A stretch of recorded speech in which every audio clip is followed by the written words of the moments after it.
Hi, I'm Isolde Trachtenberg, and I'm thrilled to welcome you to another Overheard episode of the Creative Mindset Podcast. Today I'm going to give you 3 overheards because one is super short but still super adorable.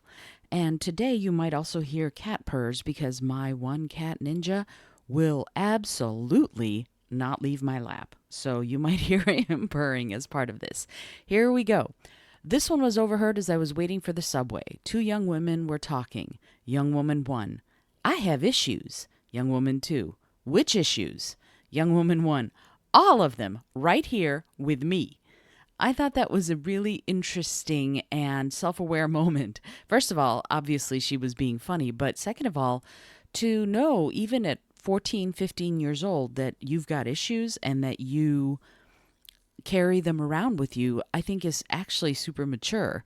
She understood that she's got some stuff going on, but also that it doesn't leave her. You know, we don't get rid of our issues just by ignoring them, and we don't put them in a suitcase somewhere else and we get to leave them, right? So she understood that it's always through her own filters. Whatever's going on, it's filtered through her state, her presence, and really the issues she's going through right now. So when she said that, all of them right here with me, it wasn't just being funny to me, it was a moment of real self-awareness. And here is the second one. I wish I could have video recorded the 2 young women sitting in front of me. They were in their teens and they were eating with gusto. And one of them hears the lyrics of the song playing on the radio. Young woman 1, wait, did she just sing about muskrat love? Is this song about muskrats in love? No, I'm sure it isn't. Hold up, listen. They listen for a minute. See, I told you. No, yeah, it is about muskrats in love. What the hell? They giggled and kept eating. I wanted to lean over and tell them the song isn't their demographic, but then I'm not sure whose demographic it was when it was popular back in the 70s. I mean, I loved Captain and Tennille as much as the next person, but really, what were they thinking? Muskrat Susie and Muskrat Sam? Seriously? At the same time, I do have to think about the fact that we often don't get the music that's new today if we're older, or the music that used to be new and popular back in the day when we're younger. I have trouble with music that's sort of pop music today because often it moves a little too fast for me, I admit, although there are plenty of performers that are popular that I really do love. But I'm also certain that were I to be a teenager, listening to some of the stuff that was popular in the 60s, 70s, and 80s might make me go, huh? So it takes all kinds, right? But at the same time, there is something we can learn from each other, or from the different generations, about each other's music, about what we like, about what we don't like. There are seeds of what you like today that were around in the 1970s. I'm not sure Muskrat Susie and Muskrat Sam and Muskrats in Love would be the thing I would choose as the seed to grow a beautiful tree of what's popular today. But there are certainly performers from the 60s and 70s who planted the seeds of music that is super popular nowadays. If you look at the 80s, for example, Madonna and Cyndi Lauper laid the groundwork for people like Lady Gaga and even Beyonce. So there's a lot of homage and honor we can give to the performers from that era and what they bring to us today. And the same can be said from the performers, or for the performers from the 18th century and the 16th century. The roots of music allow us to keep growing and to keep building and standing on the shoulders of giants to innovate and create our own sound. And I've always loved that. When I play music, I love finding pieces that have not been played for a long time, but that were perhaps once very popular, and then covering them and putting my own entire spin on it. I've changed the melodies of songs that I sing that are other people's. I've rewritten huge chunks of it. I have done entirely different arrangements.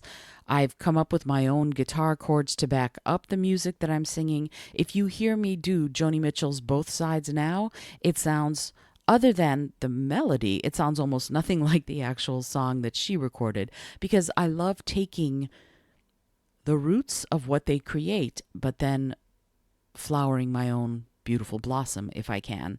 And I enjoy it, and it gives a new twist so that when I stand on the shoulders of giants, hopefully I'm bringing something new into the mix. And that's what I love about creativity. They say that there's nothing new under the sun, but I think even though it's all plants, they can all have different shades, different varieties, different flavors, different scents, and be, while they're all the same thing, as in there's nothing new under the sun, they can bring their own unique gift into the world. And now here is the third Overheard for today. It's actually from sitting in the same seat as the two young women for Muskrat Susie and Muskrat Sam. I actually sometimes take pictures of the people if I particularly like the story I overhear, but then I modify the photograph so that it does not look like or can't be identified, because I haven't gotten permission from the people to put their photograph up. So it'll look like a drawing or a painting, but if you go to the show notes, you'll be able to see the image of the family from this following Overheard quote. Here we go. By the way, I was sitting in the best people watching seat, because right after the two young women with Muskrat Susie and Muskrat Sam, here's what I overheard. At the same table as the two young women were sitting a little while before, a mom and her two children have just sat down. The two kids got Dr. Brown's sodas. One got wild cherry and the other one got cream soda. The little girl, about 8 years old, took both cans in her hands, stuck both straws in her mouth, and simultaneously she drank. Mom said, "What are you doing?" And the daughter said, "I wanted to get a cherry froyo, but you said no. This was the next best thing." And now she's describing the artistry with which the cook made her grilled cheese sandwich. The daughter said, "See what they did? They made it perfectly golden brown on both sides. And they made the cheese melt, but they didn't burn it a bit." She gives a big thumbs up to the people behind the counter and yells, "You did good!" Her brother rolls his eyes and says, "Carly, you're not a food critic." And Carly says, "Maybe not yet, but I'm gonna be." I loved Carly's commitment to her dream. Already at 8 years old, she was committed, and I think that that's so important. She knows who she is, she knows what she wants, and she's doing it right now. She's not waiting for someone to give her permission to do it. She just stuck both straws into the cans and drank because she wanted to have that taste.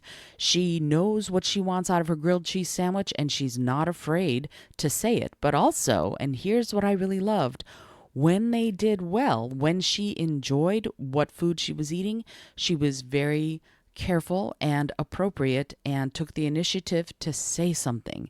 I love when people do that, because anybody who works in the service industry knows that most of the time when you deal with your customers, you're giving them what they asked for, hopefully.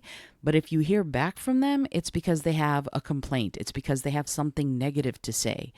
And for Carly, and I love that she did this, she was happy with what her meal was, and instead of just leaving it lie, she actually said something. She gave positive feedback, and I know that if you're in the service industry, that feels great. It feels great when somebody takes the time and energy to let you know that they liked what you did. So I'm going to challenge you. The next time you enjoy your food or the service you receive in any capacity, let the person know. Take a moment and let them know that they did well. And in fact, go so far as to ask for a survey or a manager and let the manager know that this person did really well. And here's why. A lot of times, and they don't advertise this, I wish they did, but a lot of times in the service industries, if someone does well and there is recognition of that, management can give the person bonuses or raises or put them in closer in the queue to get a promotion, things like that. I found out later, after giving a positive review to someone at the Home Depot who had helped me, that my survey response, because I had asked to speak to the manager and then they'd have me take a survey, my survey response got that person a promotion. And that felt amazing because I was able to help him after he had been so conscientious and wonderful and had helped me. And I think when we give that positive feedback, we put positive energy out into the world, which is amazing, but also very specifically, we can help someone else, and that's amazing. I hope you've enjoyed today's episode of Overheard on the Creative Mindset Podcast. If you overhear something and you want to put it up on the show, please let me know. I'd love to have you on and have you record what you overhear. I'm going to keep doing this as the Friday feature, and the rest of the podcast is undergoing some changes. It's true. It's probably going to become more of a creative focused podcast instead of just a creative mindset. It's going to be more about the theater I see and perhaps do. More information on that next time. The comedy, the art, everything that I see and experience, I'm going to be talking about and reviewing on the other days of the show. But the Overheard feature on Friday is going to stick around as long as I keep overhearing, and I'm going to keep eavesdropping for your entertainment and my edification.